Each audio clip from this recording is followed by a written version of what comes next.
Bienvenue sur Filmflix, un voyage dans un avenir proche où le clonage humain est devenu une réalité, et où le meurtre de sang-froid est diffusé à la télévision pour le divertissement.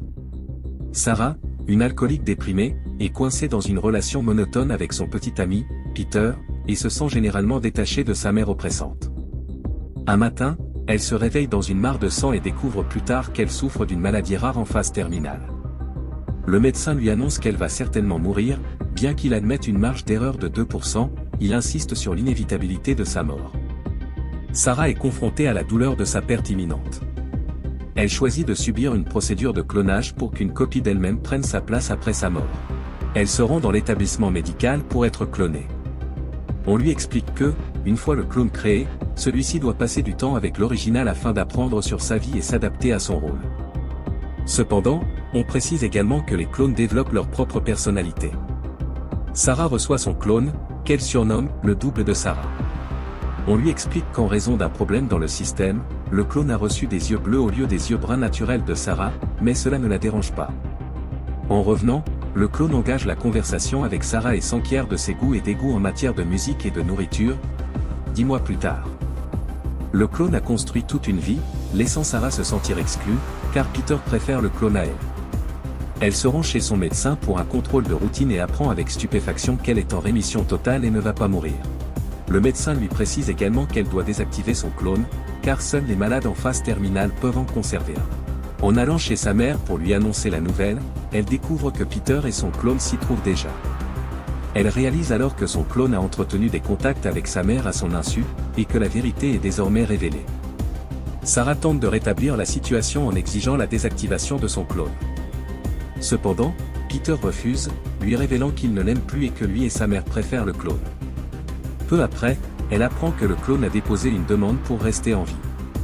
Cela signifie qu'en vertu de la loi, elles devront toutes deux s'affronter dans un duel à mort, diffusé publiquement. La gagnante conservera l'identité de Sarah. Elles ont 1 an pour se préparer à ce duel, et pendant cette période, Sarah devra prendre en charge les frais de son clone.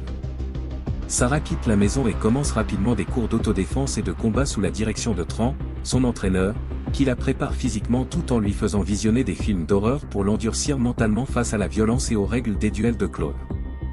Au bout d'1 an, Sarah maîtrise bien sa formation et se sent plus confiante que jamais. Pour rester en forme, elle suit aussi des cours de hip-hop, mais les coûts liés à l'entretien de son clone l'ont ruinée. Elle apprend ensuite que son duel a été reporté au mois suivant à cause d'une alerte météo. Elle rend visite à Peter et déjeune avec lui, affirmant qu'elle ne lui en veut pas et qu'il peut rester avec le clone. Cependant, elle lui promet de tuer son clone sans hésiter, à condition qu'il paie son dernier mois d'entraînement. Plus tard, elle enseigne quelques mouvements de hip-hop à Tran et, au cours d'une séance, elle remarque que son clone l'espionne. Elle la poursuit jusqu'à un parc, où elle discute de leur situation. Ensuite, le clone l'emmène à un groupe de soutien pour les personnes ayant survécu à des duels. Elle décide finalement de s'enfuir ensemble au-delà de la frontière pour commencer une nouvelle vie. Le lendemain matin, les deux marchent ensemble dans une forêt, où Sarah découvre que son clone a empoisonné son eau, entraînant sa mort. Le clone se présente alors seul au duel, prétendant être l'original et affirmant que le clone s'est enfui après l'enquête, lors d'une audience au tribunal. Grâce au témoignage de la mère de Sarah et de ses proches, un juge la reconnaît comme l'original, lui permettant de vivre en tant que seule Sarah.